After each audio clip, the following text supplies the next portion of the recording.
Bonjour et bienvenue dans le tutoriel qui va vous expliquer comment utiliser PostAssist. Donc vous allez me taper directement l'adresse, bonne adresse ici TBC PostAssist. Vous allez rentrer directement donc dans la page d'accueil qui est la page comme ceci. Vous allez mettre votre adresse email et votre mot de passe. Ici il est enregistré. Vous pouvez l'enregistrer évidemment pour les prochaines utilisations. Voyez, vous demande si vous voulez l'enregistrer. Donc ici vous allez avoir trois feuilles qui vont vous être disponibles. Vous avez une page d'accueil qui est la page directement sur laquelle nous arrivons. Dans la page d'accueil vous avez une explication, enfin une vue synthétique de ce que vous avez consommé sur les 12 derniers mois. Donc vous voyez ici par exemple, si on met la petite souris sur l'histogramme, on voit exactement donc 138 € pour le mois de mars en courrier régulier. Ici 33 € pour le mois d'avril en courrier régulier. Si on veut, si on n'utilise pas les paquets ou l'international, on peut désactiver ces options et alors on voit de façon plus grosse les barres. Voilà.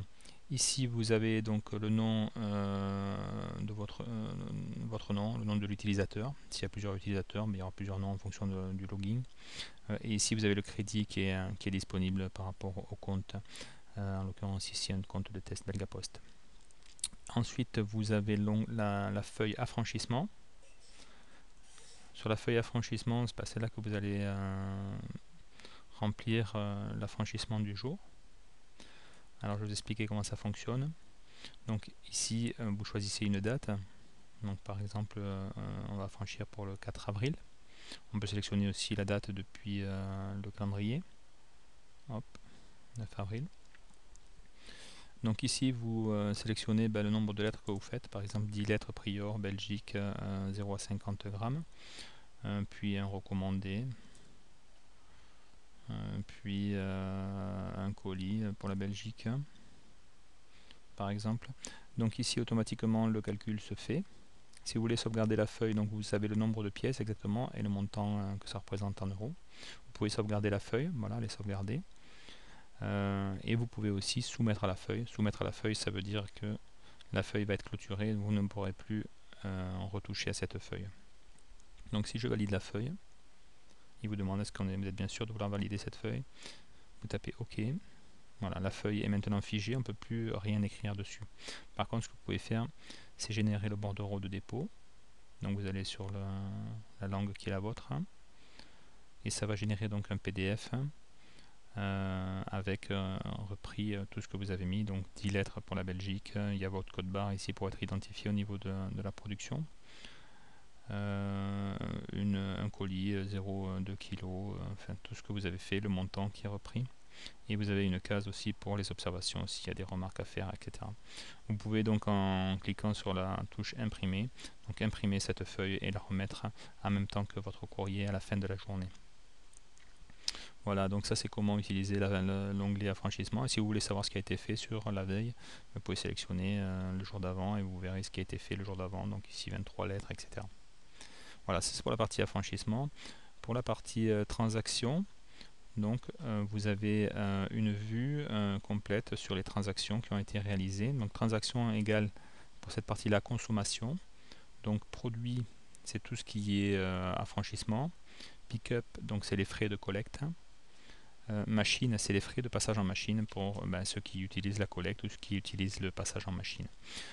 C'est chaque fois calculé par quinzaine, donc du 1er au 15 avril, du 1er au 15 mars, du 16 au 31 mars, etc.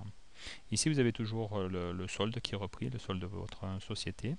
Et ici vous avez les chargements de fonds que vous avez réalisés.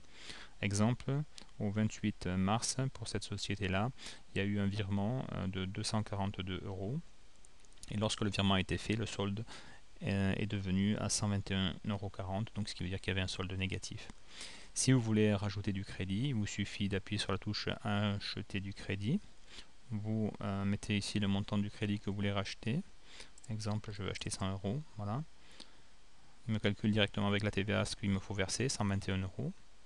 Si vous appuyez sur achat et imprimer la note d'achat, il va directement constituer un PDF pour votre comptabilité avec repris dessus le numéro du compte où il faut faire le virement, le montant. Vous avez tout, vous voyez, qui est marqué directement.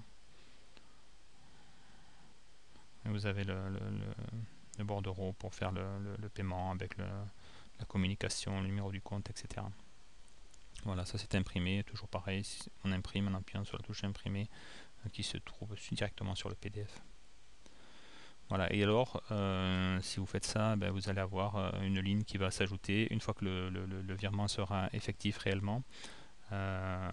Et donc votre compte sera crédité du montant que vous avez viré. Voilà, au niveau de l'accueil, vous avez également la possibilité de gérer votre... dans les paramètres ici, vous avez la possibilité de gérer votre accès, donc avec votre adresse email qui est repris, la langue, donc les langues disponibles, anglais, néerlandais et français. Et ici, vous avez la possibilité de changer votre mot de passe. Quand vous êtes logué, si vous mettez un nouveau mot de passe et vous sauvegardez, ça sera le nouveau mot de passe qui sera à mettre sur le compte. Voilà un petit peu, donc c'est assez simple d'utilisation et assez complet. Et lorsque vous avez fini, vous pouvez juste sortir et ça vous remet sur l'écran d'accueil. Et là, il y a besoin de nouveau d'un login et d'un password, donc personne ne peut utiliser à votre place le logiciel. Voilà, merci pour votre attention et bonne utilisation.